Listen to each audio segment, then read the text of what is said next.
Olá pessoal, tudo bom? Meu nome é Rayane e nessa aula a gente vai conversar sobre os compostos inorgânicos, mais propriamente dito, sobre os ácidos e as bases. Bom, antes de nós conversarmos sobre ácidos e bases, a gente precisa conversar sobre condutibilidade elétrica.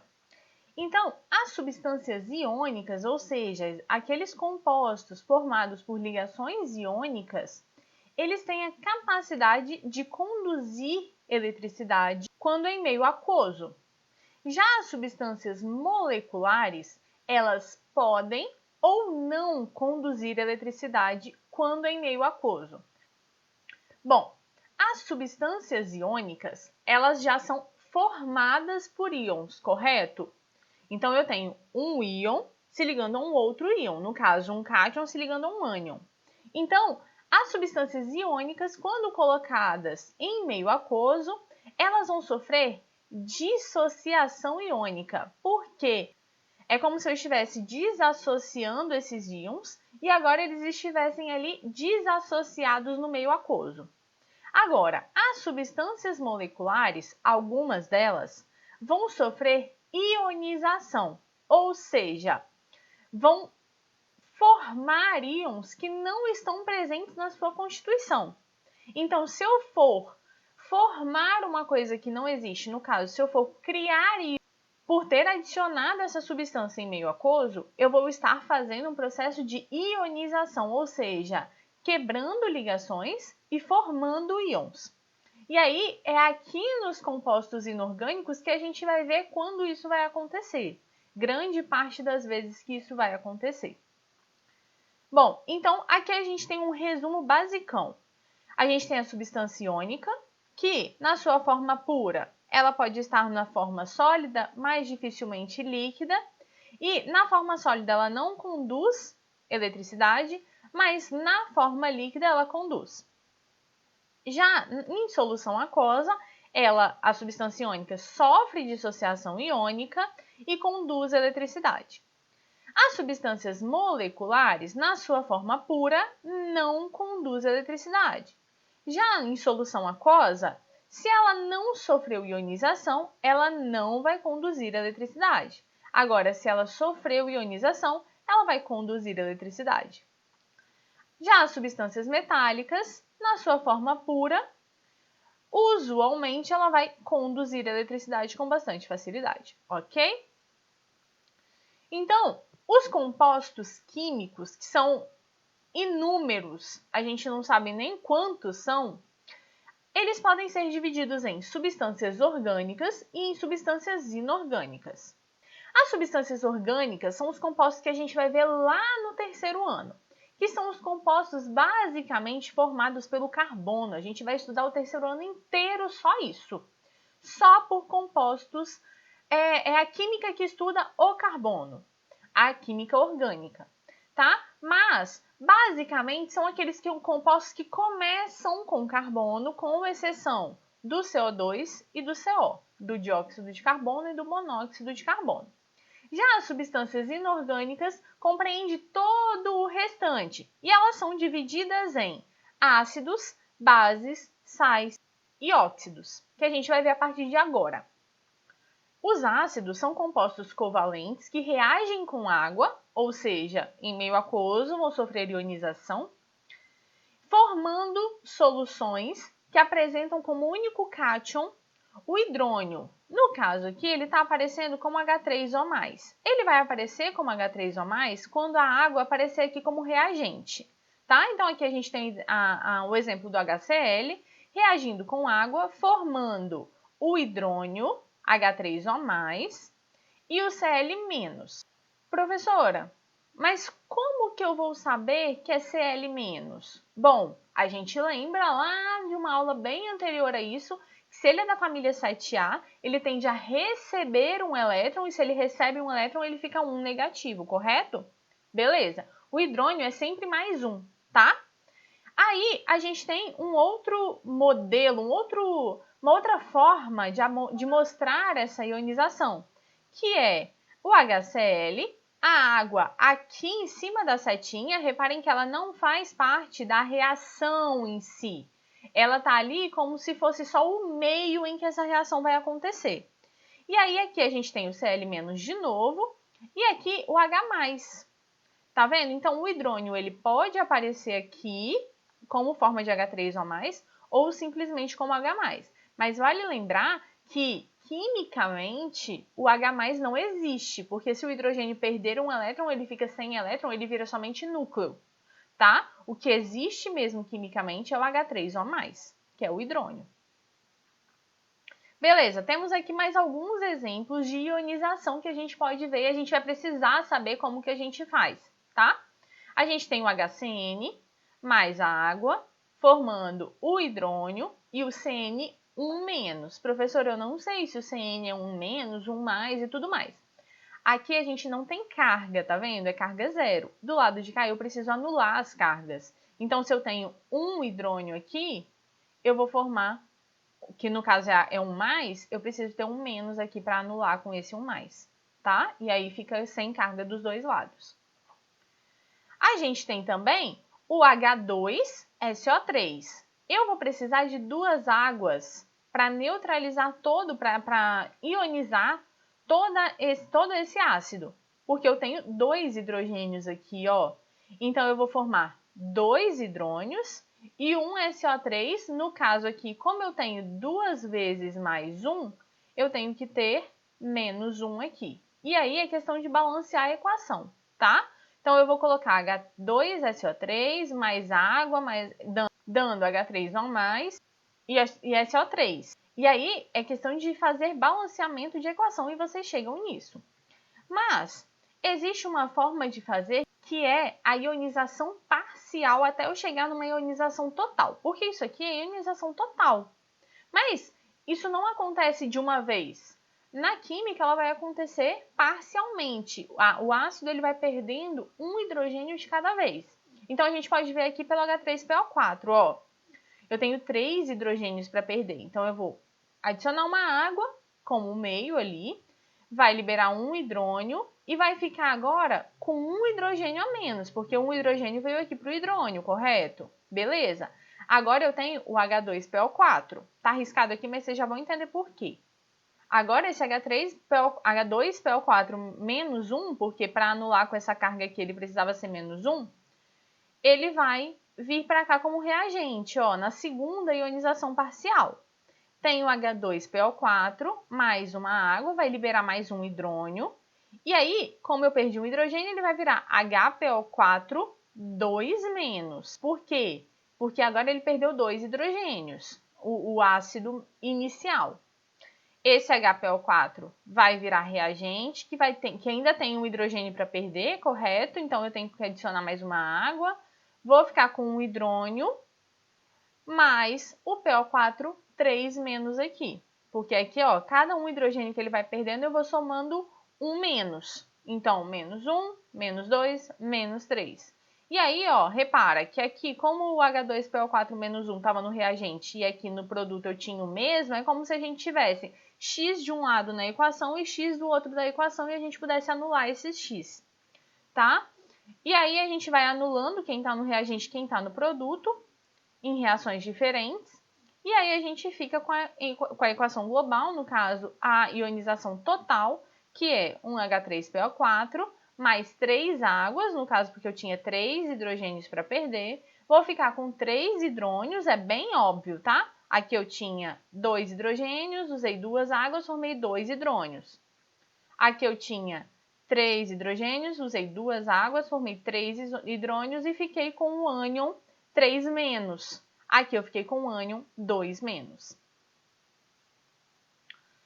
Bom, os ácidos eles podem ser classificados quanto à existência de oxigênio ou não, quanto ao número de hidrogênios ionizáveis e quanto à força, de acordo com o grau de ionização, que é o nosso alfa. Bom, quanto à existência de oxigênio, a gente vai ter uma subdivisão entre hidrácidos e oxiácidos. Os hidrácidos são aqueles que não possuem oxigênio, como por exemplo o HCN, o HBr, o HI, o HCl. Todos esses que não têm oxigênio na fórmula, eles são conhecidos como hidrácidos. Já os que possuem oxigênio na fórmula, o HNO3, o H2SO4, o H3PO4, que a gente já viu. Eles são conhecidos como oxiácidos. Bem óbvio, né? Se tem oxigênio, oxiácidos. Se não tem oxigênio, só tem hidrogênios, hidrácidos. Quanto ao número de hidrogênios ionizáveis, a gente vai ter o seguinte: se eu só tiver um hidrogênio ionizável, ó, HBr, HNO3, o HCN, o HCl, o HI, o HBr, todos esses só têm um hidrogênio. Logo, eles são monoácidos.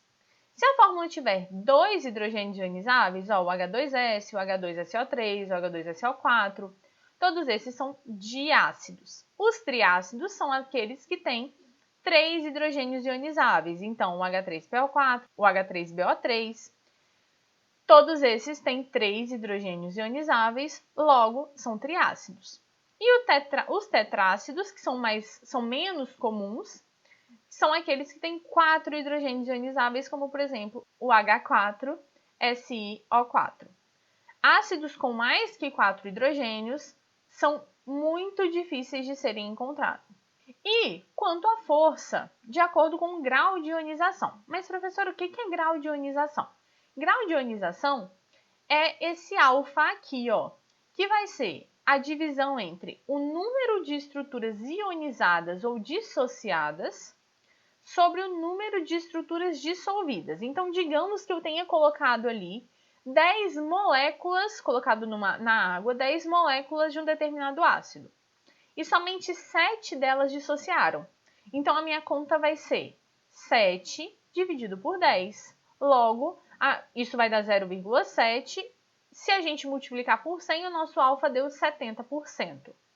E aí, a gente vai classificar esse ácido como forte. Por quê? Porque os ácidos fortes têm alfas maiores que 50%. Os ácidos moderados têm alfas entre 5% e 50%. E ácidos fracos são aqueles que têm alfa menor que 5%. Beleza, mas isso vai ser quando o exercício ou alguma questão trouxer para a gente os valores de quanto foi adicionado e de quanto foi dissociado ou ionizado. No caso aqui, tá como ionizado ou dissociado, porque essa conta vale tanto para ácidos quanto para bases, e a gente já vai ver isso. Mas nesse caso é o número de estruturas ionizadas sobre o número de estruturas dissolvidas, já que os ácidos sofrem ionização. Mas tem umas regrinhas aqui que às vezes o exercício não traz para a gente o valor a quantidade de moléculas que foi adicionada ali. Para os hidrácidos, a gente tem que ácidos fortes são o HI, o HBr e o HCl, nessa ordem. O HI é mais forte que o HBr, que é mais forte que o HCl. O HF é um ácido médio ou moderado. Já os demais ácidos, o H2S, o HCN, todos os demais hidrácidos vão ser ácidos fracos. Já para os oxiácidos, a gente tem o seguinte: número de oxigênios menos o número de hidrogênios ionizáveis vai nos dar um valor, se a gente fizer essa conta. E aí a gente vai classificar. Se esse valor der 0, esse ácido é fraco. Se esse valor der 1, é moderado. Se der 2, ele é forte. E se der 3, ele é muito forte. Vamos entender isso aqui, ó. A gente tem o HClO. Ele tem um oxigênio e um hidrogênio ionizável. Então, eu tenho 1 menos 1 é 0, logo esse ácido é fraco. O HNO2, ele tem 2 oxigênios e 1 hidrogênio ionizável. Então, 2 menos 1 igual a 1, logo esse ácido é médio ou moderado. H2SO4, 4 oxigênios menos 2 hidrogênios. Deu 2, então esse ácido é forte. E o HClO4, 4 oxigênios menos 1 hidrogênio, 4 menos 1, 3, logo esse é um ácido muito forte. Mas a gente tem uma exceção a essa regra, que é o H2CO3. Ele não segue essa regra e ele é um ácido fraco. Se a gente for fazer a conta, ó, 3 menos 2 dá 1, que daria um ácido moderado. Mas, na verdade, o H2CO3 é um ácido fraco, tá? Outra coisa que a gente precisa tomar muito cuidado. O H3PO3, apesar dele ter 3 hidrogênios, ele só tem 2 hidrogênios ionizáveis. Por quê? se a gente olhar aqui, os únicos hidrogênios ionizáveis são esses que estão ligados ao oxigênio. Esse hidrogênio que está ligado ao fósforo não é hidrogênio ionizável, ele não vai se desprender, essa ligação não vai ser quebrada. Então, o H3PO3, ele só tem 2 hidrogênios ionizáveis. Já o H3PO2, ele só tem um hidrogênio ionizável, que é somente esse aqui. Esses outros dois que estão ligados ao fósforo não são hidrogênios ionizáveis, ok? Bom, agora vamos ao que realmente interessa, que é a nomenclatura desses ácidos. Os hidrácidos, eles sempre vão terminar em hídrico. Então, a gente vai colocar o termo ácido na frente, sempre, não pode esquecer. Precisa sempre ter o termo ácido na frente, tá? E o nome do elemento acrescido de hidro. Às vezes, o elemento vai perder alguma letra ali no meio do caminho, mas a gente vai vendo que isso vai ficando mais usual para a gente. Olha só, o HF é o ácido fluorhídrico, ácido fluorhídrico. O HCl é um hidrácido, então é o ácido seria o cloro, né? Mas como não dá para ficar duas vogais juntas, ficaria estranho, clorohídrico, a gente tira o último O do cloro e coloca o hídrico. Então fica ácido clorídrico. HBr, ácido bromídrico, a mesma coisa, perde o O. O ácido iodídrico também perdeu o O do iodo.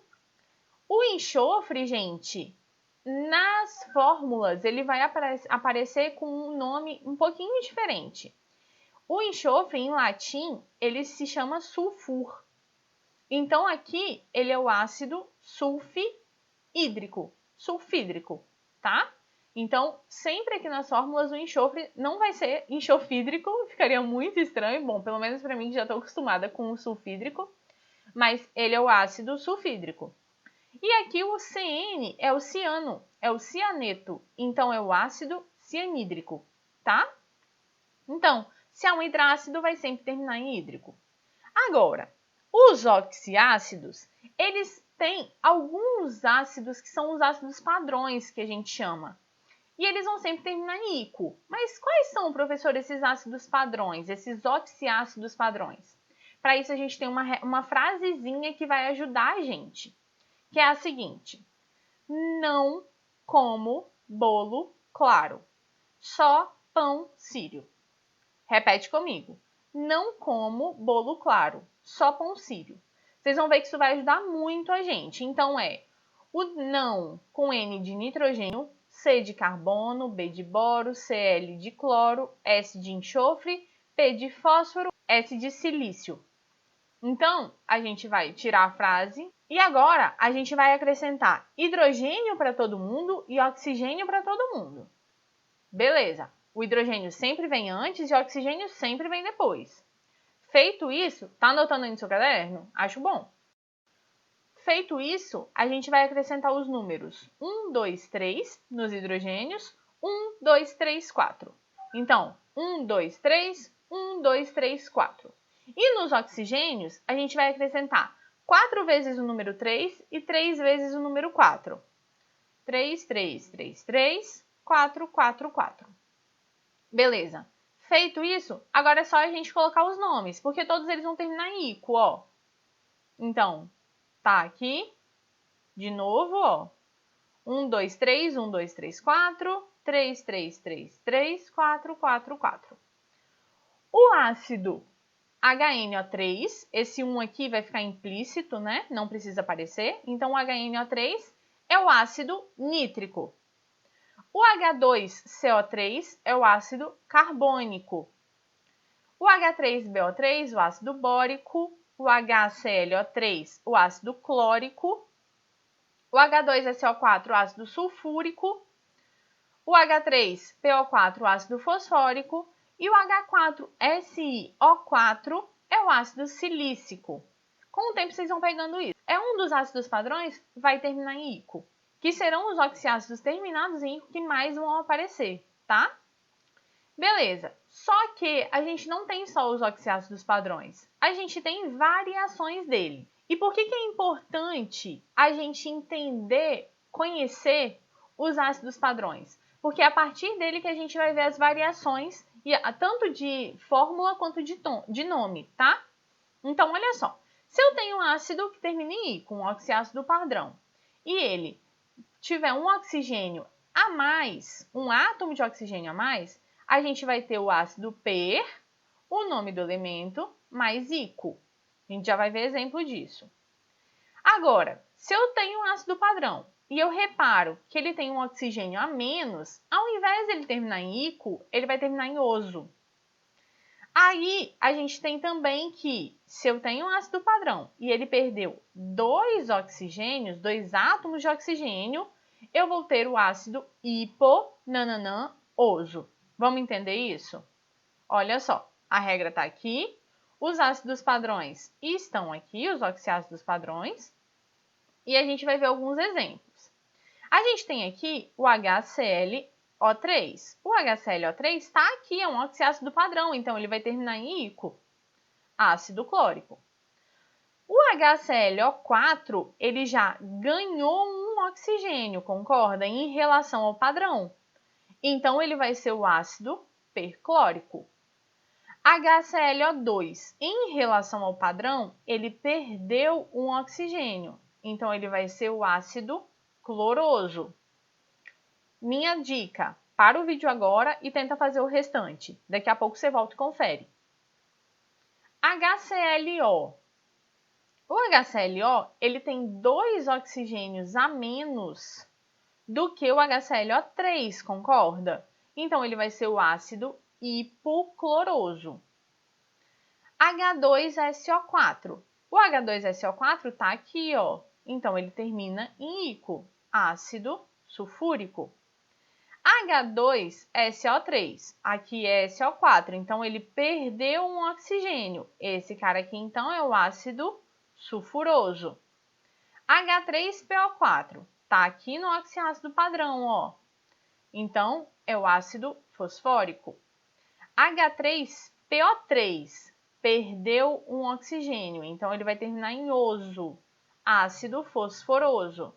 E, por fim, o H3PO2, que do H3PO4 ele perdeu 2 oxigênios. Então, ele vai ser um ácido hipofosforoso. Acertou? Maravilha. Agora, uma coisa que vem aparecendo cada vez menos nos livros didáticos e nos vestibulares, no Enem e tudo mais, são os ácidos provenientes da desidratação de oxiácidos. Bom, o prefixo orto, ele sempre vai estar ali implícito num oxiácido padrão, tá? Então, o ácido fosfórico, na verdade, ele pode ser também conhecido como ácido ortofosfórico. E aí, se nós retirarmos uma molécula de água desse ácido, a gente vai ficar com HPO3, correto? Quando a gente tem um ácido padrão e a gente retira uma molécula de água, a gente chega no ácido metafosfórico, no caso, aqui porque era o ácido fosfórico. Então, o prefixo meta indica que um ácido pode ser encarado como proveniente da retirada de uma molécula de água de uma molécula do ácido padrão. Já se eu tenho aqui 2 moléculas do ácido e eu retiro uma molécula de água, eu chego no ácido piro alguma coisa a depender do ácido. No caso aqui, pirofosfórico. O prefixo piro indica que o ácido pode ser encarado como proveniente da retirada de uma molécula de água de 2 moléculas de um ácido padrão, tá? Isso vem aparecendo cada vez menos, mas se tiver em algum exercício, vocês já sabem do que se trata. Agora, a gente passa para as bases. As bases, ou os hidróxidos, segundo Arrhenius, são todos os compostos que, por dissociação iônica, ou seja, são compostos iônicos, em solução aquosa, originam como único ânion o OH-, que também é conhecido como hidroxila ou oxidrila. BaOH2, 2 hidroxilas, porque eu tenho 2 OHs aqui, mais o Ba2+. MnOH4, 4 hidroxilas e Mn4+.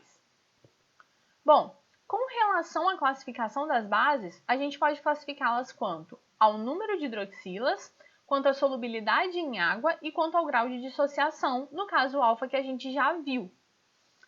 Quanto ao número de hidroxilas, a gente tem o seguinte: quando a base possui uma hidroxila, ela é uma monobase. Quando ela tem duas hidroxilas, uma dibase. Quando ela tem três hidroxilas, uma tribase. E quando ela tem 4 hidroxilas, uma tetrabase.